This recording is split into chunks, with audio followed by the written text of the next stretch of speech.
Bonjour et merci d'être là pour ce nouvel épisode. Aujourd'hui, j'ai le plaisir d'accueillir Grégoire Gambato, cofondateur de Germinal.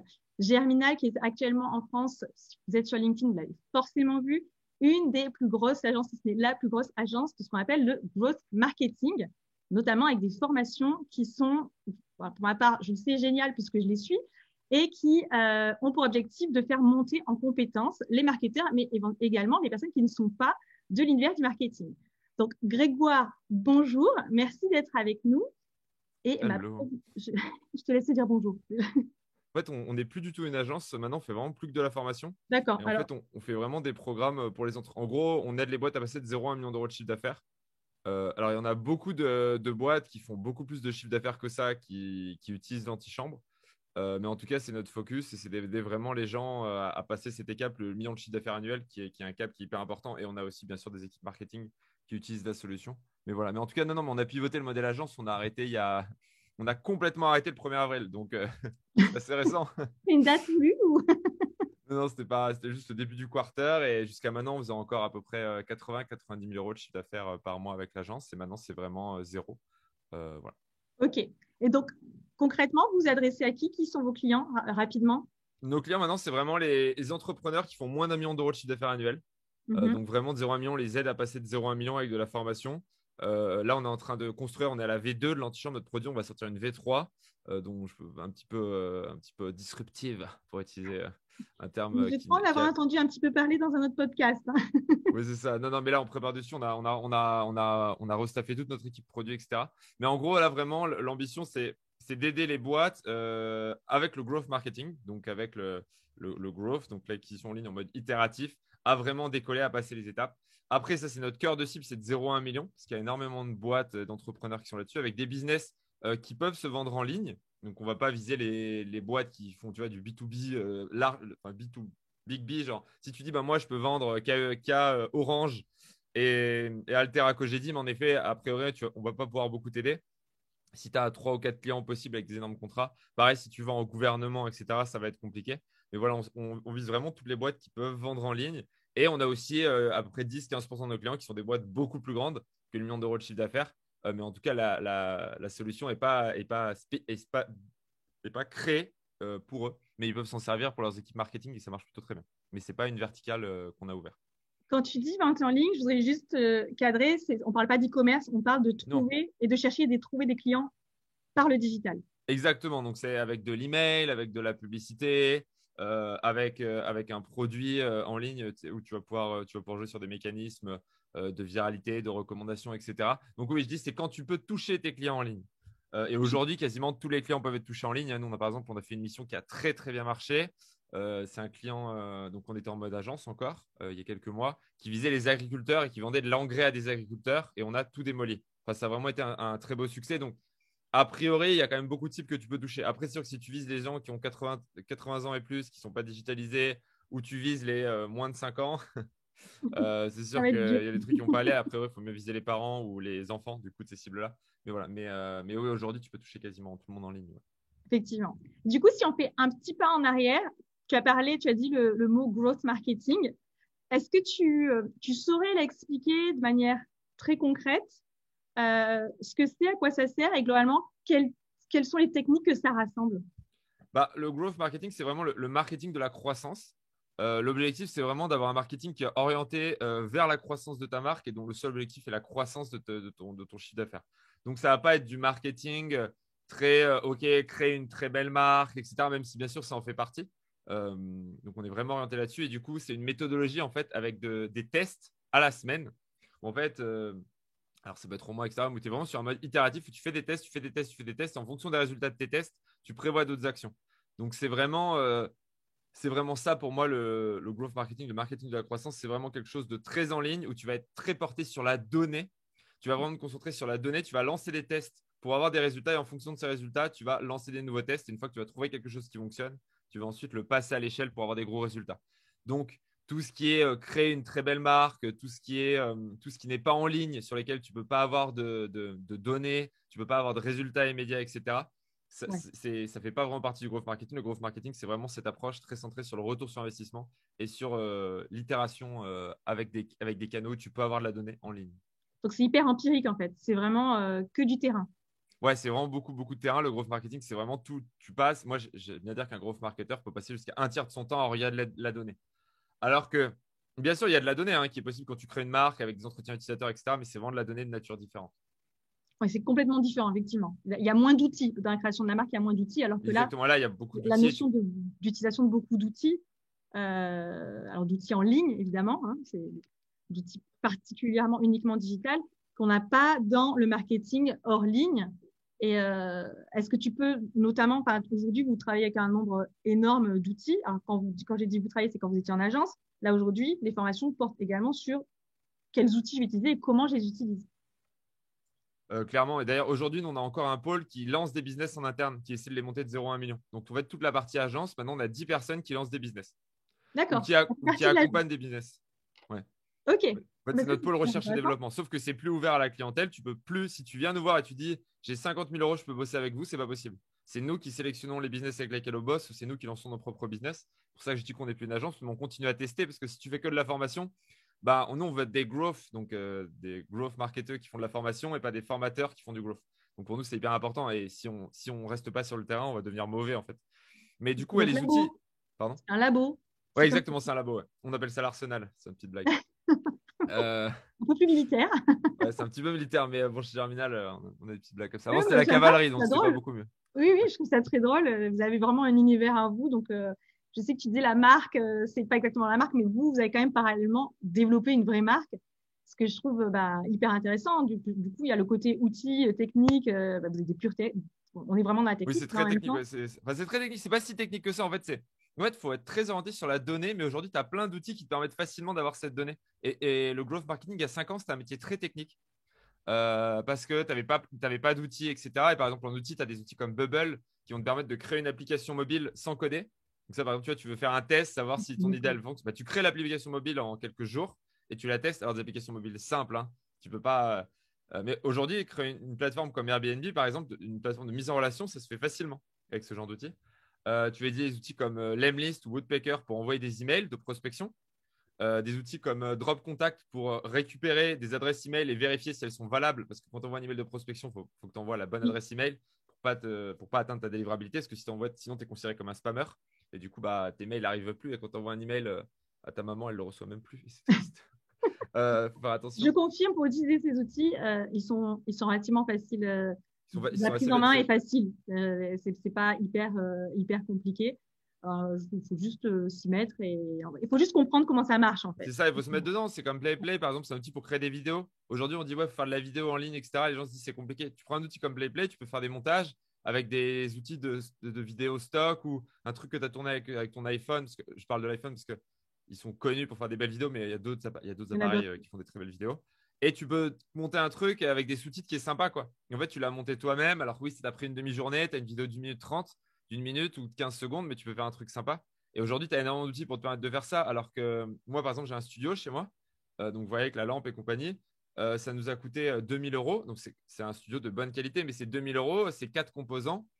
Ça a été monté par mon designer. Et maintenant, je me fais mes vidéos, je me les enregistre, tac, tac, tac, je les envoie.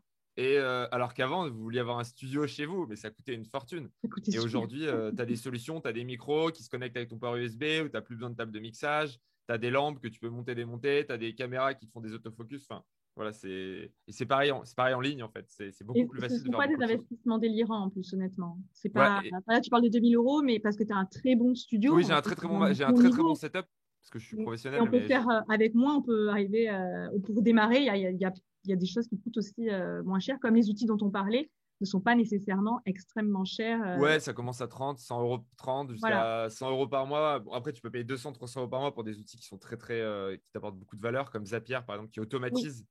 Tu prends en fait quand tu as deux outils, tu peux les connecter avec Zapier. Par exemple, quand tu dis quand il se passe ça dans tel outil, ça fait ça dans tel autre outil. Et en fait, tu es facturé au volume. Et du coup, si tu as beaucoup de transactions, etc., ça coûte cher. Et oui, mon setup, moi, j'aurais pu le faire pour 450 euros. Une fois de plus, mais après, c'est un 450 euros, investissement. c'est un investissement. Mais il y a des gens qui me disent, je vois encore aujourd'hui des boîtes qui disent qu'il faut faire la vidéo en ligne. ils prennent une boîte et c'est normal, ils ont des énormes frais. Ça leur coûte 15 000 € de faire une vidéo d'une minute 30. Moi, je fais une vidéo de pub, je la tourne, ça me prend 2 heures. Ensuite, on la fait monter par un monteur. On utilise PlayPlay, hop, on la met en ligne, ça nous fait des vidéos et on voit si ça marche. Et on fait des vidéos publicitaires comme ça, quoi. Donc Donc, ça te après, permet d'être beaucoup plus agile aussi, de produire beaucoup plus et de tester beaucoup plus. exactement. Et c'est un petit peu la dynamique et c'est ce qu'on essaie d'expliquer. Et ça, c'est pour la vidéo, c'est pour les emails de prospection, c'est pour la publicité en ligne. Et aujourd'hui, la pub, il ne faut pas réfléchir pendant un mois avec son agence pour savoir ce qu'il faut faire. Il faut réfléchir pendant 2 jours, faire des créations avec des outils, des créatives, les mettre en ligne, voir s'il y a du résultat. S'il y a du résultat, bah, on continue. S'il n'y a pas de résultat, on coupe. Et ça, c'est une méthode, combien est-ce qu'on dépense, etc. C'est ça qu'on explique dans l'antichambre. Parce que le problème, c'est qu'aujourd'hui, comme tout le monde peut le faire, il faut arriver à avoir de la donnée. En fait, le problème numéro un aujourd'hui des gens, c'est pas de faire, même si on l'explique comment le faire, parce que quand on n'est pas dans ce milieu-là, c'est compliqué. Aujourd'hui, le problème, c'est comment être original et comment savoir si ce qu'on fait, ça a des bons résultats. Parce que ça, c'est des choses qui sont encore difficiles d'accès, c'est-à-dire où s'inspirer et comment savoir si nos résultats sont bons ou pas. C'est encore des choses qui sont difficiles d'accès. Donc, c'est aussi ça qu'on essaie dans l'antichambre. Et par exemple, là, on va sortir des modules où, en gros, à la fin de chaque module, on donne des résultats. C'est quoi des bons résultats? C'est quoi des mauvais résultats? Si vous avez des mauvais résultats, voilà ce qu'il faut faire. Si vous avez des bons résultats, voilà ce qu'il faut faire. Et c'est ça aujourd'hui dont les gens ont besoin. On arrive à s'évaluer, à savoir si par rapport à la performance espérée, on est au-dessus, en dessous ou conforme à la performance. Ouais, exactement. Et je vais dire un truc terrible, mais moi aujourd'hui, donc on a eu un peu plus de 400 clients, quelque chose comme ça, en agence. Sur la partie antichambre, aujourd'hui, on a eu plus de 6 000 clients au total qui ont regardé une formation, qui ont payé pour une formation à nous en 2020. C'est une nouvelle activité qu'on a lancée en 2020. Hein. C'est quelque chose qu'on a lancé le 1er mai l'année dernière. Là, aujourd'hui, ça génère à peu près entre 200 et 250 000 € de chiffre d'affaires par mois. Donc, c'est un gros pivot. Et il faut savoir que les gens posent toujours la même question. Toujours la même question. En fait, c'est normal parce qu'il y a un pattern. Quand tu crées une boîte, quand tu vas jusqu'à ton million de chiffre d'affaires sur certains types de business, tu as toujours les mêmes problèmes. Tu tapes toujours sur les mêmes trucs. Et les PME tapent toujours sur les mêmes problématiques aussi. Et du coup, parlons-en parce que tu as dit une chose, c'est qu'aujourd'hui, le problème, c'est plus tellement de faire, mais de savoir comment faire. Alors, moi, la réalité que l'on vit, c'est pas nécessairement la même. C'est qu'aujourd'hui, moi, je rencontre encore beaucoup d'entreprises, de PME qui, pour eux, les techniques, tout ce qui est le growth marketing, ça ne concerne pas les PME, ça ne concerne que les startups. Et du coup, la question que je voulais te demander, c'est déjà parmi les business que tu as pu voir, est-ce qu'il y avait des PME qui étaient traditionnelles? Et quelles sont les techniques, on va dire, les plus facilement adoptables pour commencer à faire du growth marketing? Moi, je vais dire un truc. Quand je disais pour nous, c'est vraiment nous les professionnels. Hein. On est bien d'accord, c'est notre métier, on fait ça toute la journée. Donc, et c'est totalement normal qu'une PME dise mais tes outils, je les connais pas et compagnie. Moi, je vois des gens, c'est des industriels, je leur explique ça, ils me disent mais gros, toi, tu sais comment marche une machine outil? Je dis bah non, bah moi, je sais pas comment marche. Moi, je sais pas comment marche Webflow. Tu sais, je leur parle ouais, Webflow, c'est génial, ils savent même pas ce que c'est. C'est un outil pour créer des sites. Oui, oui. Voilà, donc c'est normal, chacun son métier. Hein. C'est pour ça que je parlais moi en tant que professionnel. Mais alors oui, ça marche très bien en fait. Même j'ai envie de dire, les startups qui ont une adéquation produit-marché, ils n'ont même pas besoin de growth marketing parce qu'il y a des boîtes qui courent après leurs produits tellement ils ont de demandes. En fait, moi, ce que je rencontre souvent, c'est ce que j'appelle des diamants bruts. C'est des PME qui en fait comment dire, ont un beau produit mais qu'ils n'ont jamais bien marketé en ligne et en fait qui connaissent très bien les canaux traditionnels mais qui sont jamais allés online. Et oui, ça fait des très très très beaux succès. Hein. Nous, on a bossé avec des boîtes dans le médical. Alors, c'est pareil, il faut arriver, qui vendaient à des labos et on s'est mis à envoyer des emails et ça marchait trop bien parce que les labos n'avaient pas l'habitude de recevoir des emails de prospection. En plus, le produit, c'était un antipogramme, était ouf, donc ça a super bien marché. Dans la livraison, dans l'assurance, voilà. Il y a plein de C'est des secteurs métiers où ça hyper fonctionne très bien. traditionnels. Enfin, là, tout ce que tu viens de citer, c'est hyper traditionnel. Enfin, pour moi, les Ah labos. oui, nous, on a fait un carton dans une boîte qui fait de la tôlerie. Ah oui. Qui en fait s'adresse aux serrureries, métalleries, etc. pour leur livrer des tôles, du métal. Vous savez, il y a des barres. En fait, normalement, tu te fais livrer des barres de 6 mètres la plupart. Bref. Et j'ai bossé en serrurerie métallerie, c'est pour ça que Et en fait, le problème, c'est que normalement, tu appelles, tu as un bon de commande, le mec t'envoie un devis. Et là, tu te commandes tout en ligne. Et c'est une boîte qui a fait ça qui s'est. Mais c'est un business, genre la livraison de métal aux serrureries métalleries, je veux dire, que personne me dise que c'est un truc. Et ça a hyper bien marché. Et la cible, ça a hyper bien marché sur la cible. Et voilà. Et là, c'était un projet, entre guillemets, innovant. Mais innovant dans le sens, voilà, c'est une boîte qui a Pourtant, ça n'a digitalisé son jamais été process. fait avant dans cette industrie. Voilà, mais ça n'a rien d'innovant pour d'autres secteurs. Mais la preuve que même les anciens des secteurs un peu plus en retard, attention, on parle de digital, hein, je ne parle pas en termes de savoir-faire, etc. Parce que c'est des boîtes, justement, ce que j'appelle des diamants bruts, c'est des boîtes où quand tu digitalises le process, où tu vas chercher des clients, c'est un carton. Et ça, une startup peut le faire, mais une PME implantée aussi peut le faire. Non, non, aujourd'hui, c'est à la portée de tout le monde. Et moi, je vois aujourd'hui des boîtes qui cherchent des avantages, etc. Je leur dis, comme moi, je vois des entrepreneurs qui se lancent, je leur dis, cherchez une boîte pour lesquelles il faut appeler ou il faut faire un fax pour faire une commande. Vous prenez cette boîte-là, vous digitalisez le concept, vous allez chercher des clients online et vous avez un boulevard. Et il y a énormément d'industries qui sont comme ça. Et si Ouais. vous êtes dans ces industries, soyez le premier à le faire, vous allez voir, vous allez cartonner. Mais c'est super vrai ce que tu dis parce que nous, on l'a carrément constaté, surtout à partir du confinement où les entreprises n'ont plus pu se déplacer pour aller voir des gens. Donc, les méthodes traditionnelles de prospection ont été énormément freinées. Et du coup, elles se sont tournées vers nous pour dire, OK, comment tu peux faire? Donc là, bon, mais, on a commencé à proposer ce dont on vient de parler. Et en fait, ça marche super bien. Il y a des rendez-vous qui ont pu être pris. Le rendez-vous physique, bah, il s'est fait en virtuel, enfin en Zoom, comme on est en train de se parler.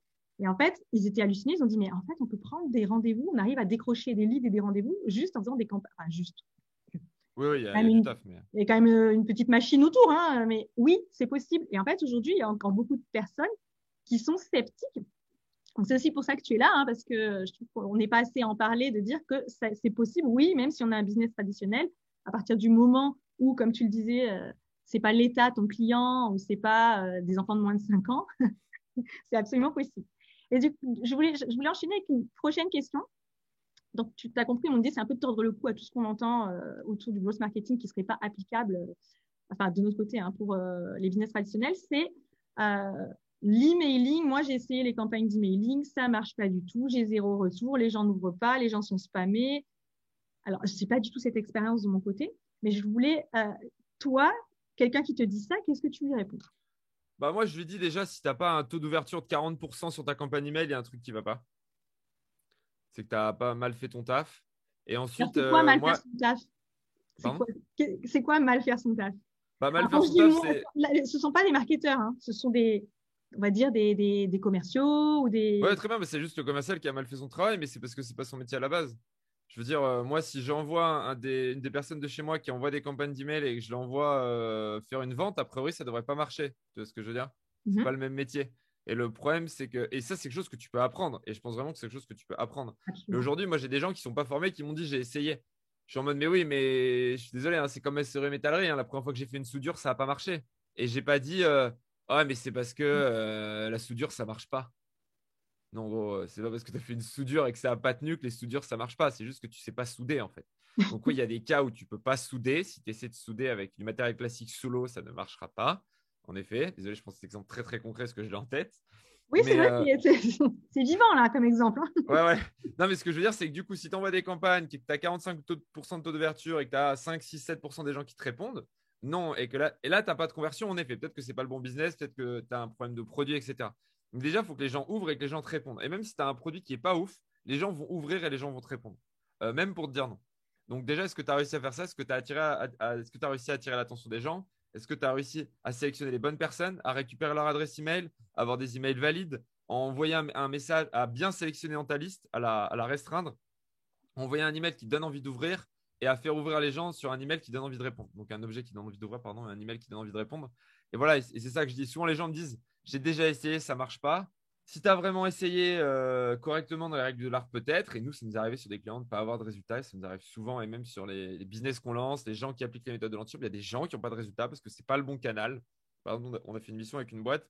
L'email marchait pas très bien. Les publicités Facebook marchaient très, très bien pour les D'accord. professionnels. Et vraiment très, très, très, très, très, très, très, très, très, très bien. Et Très, donc, on très, leur a très, dit, très, très bien. faites de la. Non, genre, ça n'avait aucun sens. Donc, On vous leur êtes a dit, rendu compte juste que bah, il y avait un canal qui marchait très bien et pas l'autre, quoi. Parce que c'était la exactement, même population. et voilà, il faut tester les différents canaux. Et d'ailleurs, c'est ce qu'on est en train de préparer dans le tube, c'est dire aux gens, bah voilà les questions que vous devez poser, voilà les différents tests que vous devez faire. Et quand ça marche, voilà ce que vous faites. Quand ça marche pas, passez à la suite, etc. Et c'est OK, mais voilà, c'est ce que je dis aux gens qui me disent, j'ai déjà essayé, ça marche pas. Alors après, un truc Mais qui souvent ouais. est oublié, c'est de faire des relances. C'est-à-dire que Ah oui, non, mais attends, mais si tu ils relances concluent pas, que ça ne marche pas parce qu'au premier email, les gens n'ont pas répondu. non, mais si tu relances pas, t'as pas bien fait ton travail en fait. Moi, nous, on fait 3, 4 Mais relances. comme tu disais, c'est qu'il faut le savoir, en fait. C'est que enfin, c'est quelque chose qu'on dit souvent, c'est les résultats. Bon, alors, je suis d'accord, le message souvent n'allait pas, l'approche n'allait pas, mais il ne faut pas s'arrêter à un seul message. Ah oui, non, mais totalement. Totalement. Clairement pas, quoi. Du coup, est-ce que, je t'avais demandé, est-ce que pour toi, il y a des techniques qui sont plus accessibles où on peut on va dire, plus rapidement tester et mettre en œuvre? Est-ce que toi, tu commencerais par quoi, à tester quoi comme technique si tu devais conseiller une PME? Bah, une PME, si elle vend à des professionnels de Ça dépend du l'email, B2B. de l'email. De l'email, c'est le premier Faites truc de que tu l'email. Ouais, conseillerais ouais, de conseiller. faut le faire à petit volume pour tester. Ça coûte rien. Ça se teste à petit volume. Les outils sont très accessibles. Moi, je commencerai par de l'email, hein. Vraiment. Bah, moi Même aussi. si ton site il est pourri, tu peux quand même avoir des résultats. Parce que les gens, ils vont pas forcément cliquer. Tu n'es pas obligé d'avoir une page de vente. Parce que quand tu crées une page de vente, quand tu crées des publicités, etc., c'est déjà dans une étape un peu plus avancée, quoi. Donc, voilà, moi, c'est ce que je recommande. Un dernier point. euh, bon, moi, je t'ai découvert sur LinkedIn, comme je pense la moitié des personnes qui te suivent sur LinkedIn. Aujourd'hui, bah, ça fait vraiment partie de ta stratégie, mais pas que de la tienne, parce qu'en fait, ce qui est assez étonnant chez Germinal, c'est qu'il n'y a pas que Grégoire Gambato qui est actif sur LinkedIn, il y a quasiment tous vos collaborateurs qui sont actifs sur On est LinkedIn. une douzaine sur 30 à être actifs. Ouais. Voilà, donc ça fait quand même 50% de vraiment actifs, hein, pas juste un post de temps en temps. Est-ce que c'est une stratégie que tu as voulu pour ton entreprise ou est-ce que c'est une stratégie que tu recommanderais aux entreprises en général qui souhaitent développer leur visibilité? Est-ce qu'aujourd'hui, ça a un impact sur votre marque ou ça a aussi un impact vraiment sur votre business? En gros, on a sur à peu près 2 millions d'euros de chiffre d'affaires qu'on a fait en 2 millions 2, un truc comme ça, un peu plus. Non, c'était l'année d'avant. Bref, entre 2 millions et 2 millions 5, on s'en fout. On a considéré qu'il y avait à peu près 800 000 euros qui étaient venus de LinkedIn Tout, en deux chiffres d'affaires. tout, on va dire canal confondu, c'est-à-dire tout employé confondu, tout Exactement, tout collaborateur. le monde confondu. Ouais. Et en fait, D'accord. on a une vraie stratégie Avenger où en fait, au début, c'était vraiment que moi sur LinkedIn. Et maintenant, chaque personne a sa stratégie éditoriale. On a Jordan, notre directeur marketing, qui parle de growth, de marketing. On a Kevin, notre RH, qui parle de process RH, d'entretien. On a Nina qui parle d'écriture. On a Audrey qui parle de sales. On a Youssef qui est arrivé récemment, notre tech lead, qui parle de développement, qui dit bah, voilà comment recruter des bons développeurs, voilà comment faire des tests, voilà ce que j'aime pas dans les product managers en tant que développeur.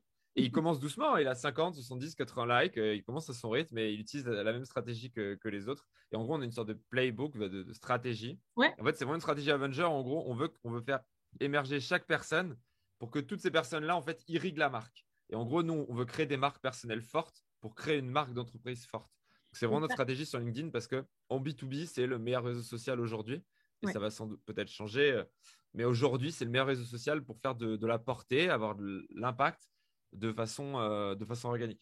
Et moi, d'ailleurs, ma blague, c'est que tu vois, la semaine dernière, j'ai fait un post, un 1er avril, où j'ai fait croire qu'Emmanuel Macron avait commenté un de mes posts. Parce qu'en fait, Oui. Bruno Le Maire avait commenté un de mes posts. Donc, j'ai fait une blague en disant qu'Emmanuel Macron. Et en fait, Emmanuel Macron a vraiment commenté mon post de 1er avril sur Emmanuel Macron. Donc, c'était Là, c'est le vrai Emmanuel Macron. le vrai Emmanuel Macron. Donc, ouais, Bah j'étais oui, trop content. mais du coup, ce que je trouve incroyable, c'est que ça te rend proche de personnes que normalement, en fait, tu rencontrerais jamais, quoi. Enfin, ou Ah pas oui, tout de oui, suite, non, en mais tout Emmanuel cas. Macron, il y a plein de gens qui me disent qu'ils sont community manager. Je leur dis, Emmanuel Macron, il fait un commentaire par mois sur LinkedIn. Donc, soit il a un community manager qui est vraiment pas très actif, Soit ce c'est qui est vraiment lui possible. qui répond. Ce qui est possible, c'est peut-être directrice de com et compagnie. En fait, on en a rien à faire parce qu'en fait, son post, ça m'a rajouté 800 000 de portée de publication. Il y a 800 000 personnes de plus qui ont vu mon post parce qu'il a commenté. Et tout ça pour dire que ça crée des opportunités incroyables. Il y a des gens qui te parlent, ça te crée de la marque employeur, ça te crée des clients, ça te crée des visites sur ton site. On voit que l'augmentation de notre portée sur LinkedIn est directement corrélée au nombre de visiteurs sur notre site et au taux de conversion. Ah Et, oui, euh, et c'est incroyable pour ta marque. Pour faire de la vente directe, ça marche dans une certaine limite. Mais ouais. par contre, générer de la notoriété, pour générer des gens qui vont s'inscrire à ta newsletter, qui vont te suivre sur les réseaux, etc., c'est vraiment génial. Donc, ce que j'appelle un MQL, un lead qualifié d'un point de vue marketing, donc pas Marketing. quelqu'un qui achète tout de suite. Et après, il y a plein de gens qui en DM, en message privé, viennent te voir pour te dire ça m'intéresse ton business, etc. Nous, on fait plus de boulot d'agence, mais je sais pas, j'ai 5, 10 personnes par semaine qui viennent me voir en disant est-ce qu'on peut bosser avec vous. Ah, mais je Euh, confirme, hein, nous, c'est notre deuxième canal d'acquisition. Alors, le premier, c'est la recommandation, parce que comme ça fait bientôt 11 ans qu'on existe, tu as quand même l'effet où tes clients te recommandent, donc c'est cool. Puis surtout, c'est pas, à part faire bien ton boulot, ça ne nécessite pas trop de boulot. ouais, c'est ça. Mais en revanche, clairement, LinkedIn, on a remarqué que depuis qu'on l'a intégré à part entière dans la stratégie, bah, ce que tu dis, hein, tu as des DM pour te dire ça m'intéresse. ça augmente ta visibilité. Et aujourd'hui, on a identifié clairement, c'est le deuxième canal d'acquisition. Mais ce que je trouve intéressant, nous, on est 2, 3 en ce moment, donc c'est facile d'avoir les personnes qui adhèrent sur le fait de, enfin, surtout avec Laurie, qui est la cofondatrice. Euh, on peut facilement se dire, bah, OK, on est toutes les deux actifs sur LinkedIn, mais ce que je trouve très intéressant chez Germinal, c'est que vous avez réussi à impliquer beaucoup plus de personnes au sein de l'entreprise qui, bah, en fait, par effet cumulé, va augmenter l'impact que vous avez et générer, alors pas forcément du mondial, même si on a une grosse partie, mais en tout cas, la visibilité et la marque. Donc, il y a en plus la stratégie de marque. Oui, c'est vraiment LinkedIn, c'est aussi travailler notre stratégie de marque et notre stratégie marque employeur, surtout. Ça nous permet aujourd'hui, moi j'offre une offre, on a ouvert une offre de dev, on a eu 130 candidatures de développeurs informatiques. Comme c'est dur d'avoir des devs. Ouais, c'est n'importe quoi. Et surtout, nos postes, c'est comme ça. Donc, sur des postes en tension, le design, c'est-à-dire où il y a beaucoup de designers qui cherchent du travail, on a 70 candidatures par jour quand on ouvre un poste. Et ça, c'est vraiment grâce à un travail qu'on a fait sur LinkedIn. Et je connais beaucoup de boîtes qui font plus de chiffre d'affaires que nous, qui ont plus de gens et compagnie, mais qui sont beaucoup moins connus. Et en fait, ça n'a pas un effet direct. Alors, ça a eu un effet sur les ventes. Hein, je rappelle, 800 000 euros de vente. Oui, bien sûr. On ne parle pas de ça, je parle des effets en plus, qui est déjà, ça permet de réactiver beaucoup de contrats. Moi, j'ai surtout quand c'est long de signer des contrats, etc., tu as beaucoup de gens qui te recontactent en mode ah oui, on était en contact d'ailleurs, ouais, c'est drôle. Sur la marque employeur, ça te permet de recruter des gens qui sont meilleurs et plus les gens chez toi sont bons, plus tu as de la croissance et c'est la guerre des talents, quoi. Et les PME, aujourd'hui, le problème des PME, c'est la guerre des talents. C'est-à-dire, si vous avez accès à des talents, vous allez grandir plus vite. Et ça, aujourd'hui, il y a beaucoup de boîtes qui cherchent des clients, mais on doit chercher des clients, mais on doit chercher des talents. Parce que si vous avez plein de clients, mais vous recrutez des gens qui ne sont pas faits pour votre taf ou qui sont d'un niveau inférieur à d'autres, en fait, votre business marchera moins bien. En tout cas, clairement. Donc ça, c'est vraiment le bénéfice collatéral, on va dire. En plus, ça permet d'atteindre business direct de gens qui te disent est-ce qu'on peut bosser ensemble. Ouais, non, mais absolument. Bah, écoute, merci beaucoup. C'était super intéressant. Moi, ce que je voulais que les gens retiennent, c'est que non, c'est pas réservé aux startups. Oui, c'est complètement accessible. Toutes ces techniques dont on a parlé sont complètement accessibles à des business plus traditionnels, en B2B notamment, puisque c'est ceux à qui on s'adresse. Et je pense que le message est bien passé. Et j'ai un petit message, un petit moment auto-promo. Je sors un bouquin mi-mai pour ceux que ça intéresse qui s'appelle Cicatrice, où en gros, je me suis associé à d'autres entrepreneurs. Alors, Xavier Niel qui va nous raconter un petit truc. Il y a Thibaut Elzière qui avait lancé Photolia, qui était vendu, je crois, 800 millions. Céline Lazorde qui avait lancé MangoPay, Litchi, etc. Et en gros, on raconte Alors, moi, j'ai écrit une grande partie des anecdotes sont écrites par moi, mais j'ai aussi ses guests, ce qui fait à peu près 25 anecdotes, 25 histoires courtes d'entrepreneurs, en gros, pour apprendre à entreprendre. On raconte des problèmes de recrutement. On parle de recrutement, on parle de marketing, on parle de croissance, etc. Et le but, c'est de raconter une histoire qui nous est arrivée et qu'est-ce qu'on en a appris, une fiche pratique, un bouquin à lire, un site à aller voir, une vidéo YouTube à aller voir pour progresser. Donc, c'est vraiment histoire un peu mémorables qui ne sont pas toujours bien passées. C'est pour ça que le bouquin s'appelle Cicatrice. Fiche pratique et pour les entrepreneurs ou pour les dirigeants de PME qui se rendent compte qui ont une boîte avec 10, 15, 20, 30 personnes, mais qui se rendent compte qu'en recrutement, etc., ils aimeraient bien s'inspirer un peu des startups, comprendre comment ça marche dans les startups en termes de marketing, de recrutement, d'ops, etc., enfin, d'opérationnel, etc. C'est un bouquin pour vous donner des billes et c'est hyper accessible. C'est vraiment un bouquin qui est fait pour les gens qui débutent dans le business. Mais si vous avez une expertise métier qui est hyper forte et que vous n'êtes pas hyper fort sur le recrutement et compagnie, parce que ce n'est pas votre métier de base, je pense que vous allez pouvoir apprendre pas mal de trucs. Ouais, moi j'ai envie de le lire là en fait. Et pourtant je débute pas, mais j'ai envie de le lire. Ouais, non, mais tu nous redis quand ça sort? Ouais, mi-mai. Oui, j'ai une amie par exemple qui vient de lever qui va lever un peu plus d'1 million d'euros, qui l'a lu et qui m'a dit c'est génial et tout. Bon, voilà, après, si vous avez 250 salariés et que vous êtes un pro du recrutement, du marketing et que ça fait 20 ans que vous êtes dans votre métier, vous apprendrez moins de choses. Mais juste parce que c'est drôle peut-être. Peut-être qu'il y a des passages drôles et qu'on a envie de se. Ah oui, c'est marrant, il m'est arrivé 2-3 trucs. Ouais. Ça peut être sympa aussi pour ça. Bah écoute, merci beaucoup Grégoire pour cette petite annonce. Moi, je le lirai clairement avec plaisir. Et voilà, je te remercie d'avoir été là et on mettra les liens en bas pour suivre Grégoire, avoir ton actualité. À très bientôt.